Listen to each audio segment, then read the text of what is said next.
many cities in Syria, and they let the strong law of Islamic control the people. So it's very, very bad what is happening now, especially if radical Muslims control the Syria and other Arab countries. They are not focusing only in the Middle East. They focus the whole world. They intend to attack Europe and attack America. But now they start in Arab country to make for them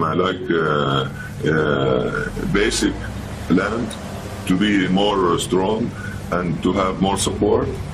And the shame thing, Europe and America support them now, and they didn't know maybe in the future, and that will happen, of course. They will attack them in the future. So please wake up. Perhaps more than any other issue in the region, the emerging caliphate in Iraq and Syria poses the greatest threat to the stability and security of the region. For now, it is essential that the Church remembers to pray for the believers who are now living under this new radical Islamic state of Iraq and Syria.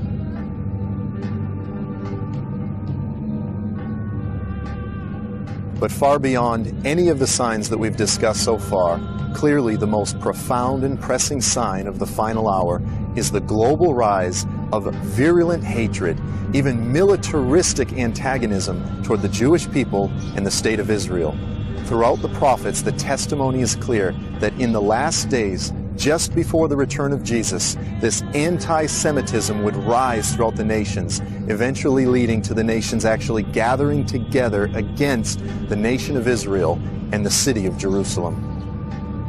Now, the prophet Zechariah said that one day that Jerusalem itself would become a burdensome stone to the nations, and the nations in this region and perhaps others around the world would gather against Jerusalem. And so you could say that history's final chapter will be written here in the city of Jerusalem. And what they want to do is they want to exterminate the Jewish people, drive them into the sea, and take over the full control of Jerusalem. And especially in the last few years, that the city of Jerusalem has become the target for many groups in this region who mean Israel and Jerusalem ill, and they want to capture Jerusalem to make it part of this capital of a caliphate, an Islamic caliphate that would one day rule the world. The constellation of nations moving against Israel.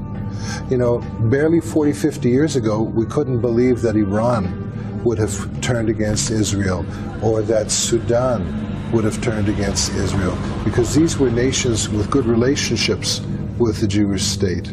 But that has changed. And what's called the Arab Spring, which has really seemed to have become the Islamic winter, it seems as if the vitriol by the surrounding nations against Israel and against the Jewish people has risen exponentially. And that's been accompanied by a rise of anti-Semitism around the world. You see anecdotally here in Jerusalem that many French Jews have bought places here in Jerusalem as a safe haven, because they feel one day that perhaps France or places in Europe will be too dangerous for Jewish people. We're living in the first generation in human history where we have signposts at the end of the age, like the gospel going to every tribe and tongue, but we again have a Jewish political state that is threatened on all sides by global anti-Semitism. So we see in modern history something that could not have been said quite in the same way in centuries past. Israel is now surrounded by nations that are mentioned specifically in Ezekiel 38, Psalm 83, and other places, and surrounded not only by those specific nations, but those nations are speaking vehemently with reference to the destruction of Israel, the extermination of the Jew. There's a hatred toward what Daniel calls the Holy Covenant that is being manifested in our day in an unparalleled way. If the church doesn't see this and recognize it, it's only because we've got our heads stuck in the sand. It's the clear biblical testimony, and modern history is thundering it out for us to pay attention. We go back and we say, wow, the Germans were so blind in the late 30s, couldn't they see it coming? But right now, what's being said openly, particularly in the Middle East, but even all over the earth, is far more virulent, far more aggressive than what was ever said publicly in Nazi Germany. From the West Coast, 5, 6, 7, 8, Israel's in a to the east. Stop the genocide! Anti-Israel protests are gaining momentum and getting nasty. So despite the claims of many even within the church who say that the Lord is done with the land and the people of Israel, the fact of the matter is it's easy to see that if that's true, Satan clearly has not received the memo. What's clear is that right now the rage of Satan continues to be vented directly against that people and that specific piece of land.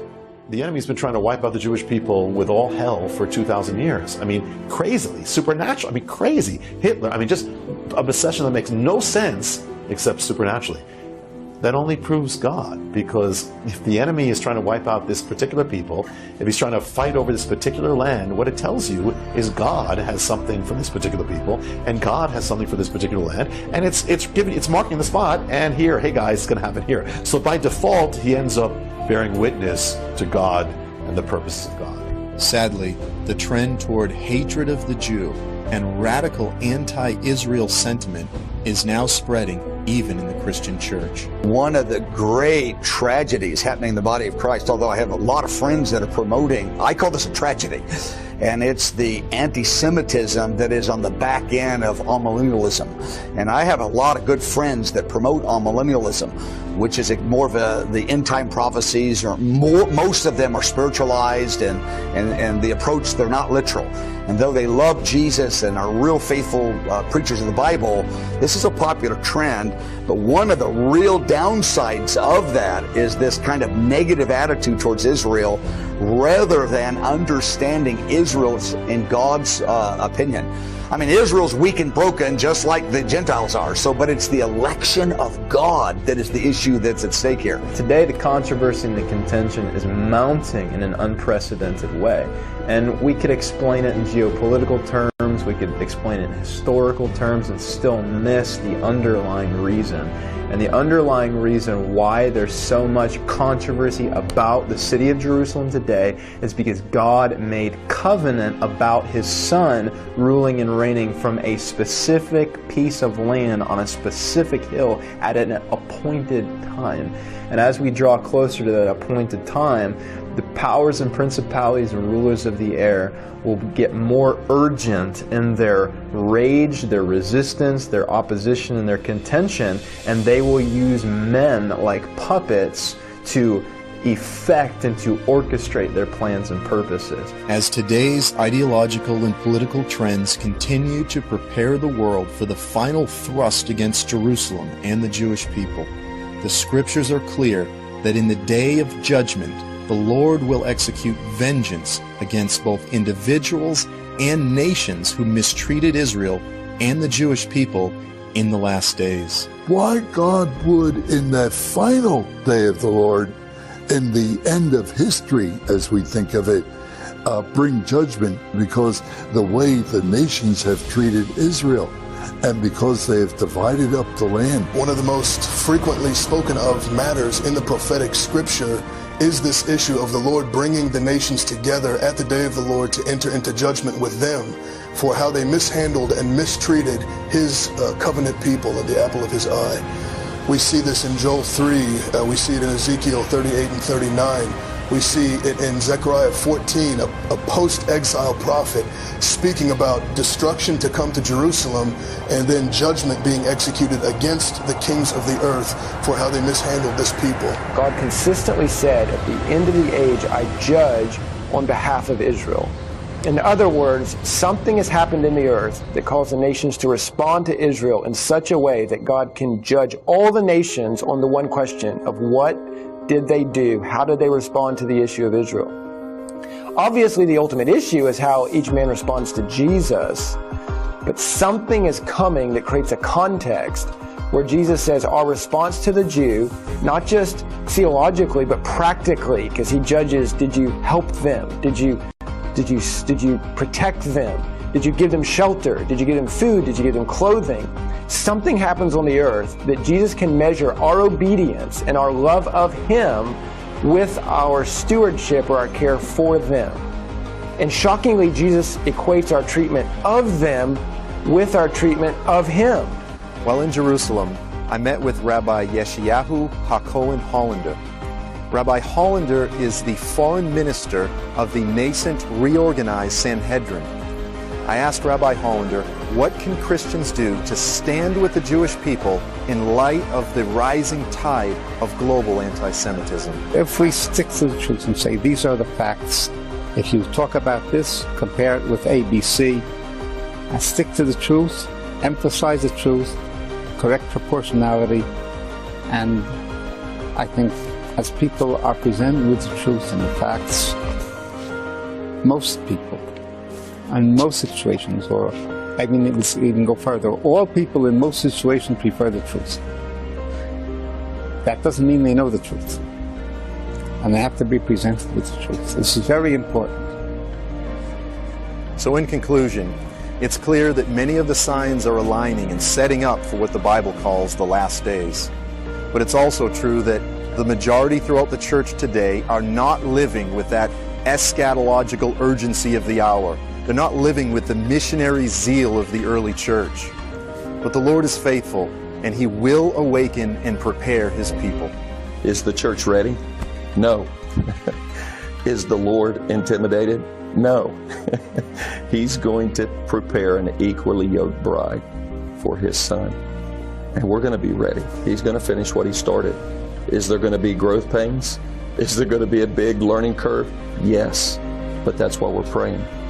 We're asking God to pour out His Spirit on every tribe, tongue, and nation, that the church would awaken into what she's called to do and who she's called to be. This time is very critical. We can say we are in the end of a story. We are the end of days. And every voice is over all the world saying, Jesus is coming, be ready. He is coming, wake up. Middle East, West America. Jesus is coming. What are you doing? What is your job? You have to do work God will for our mighty Father. He is coming.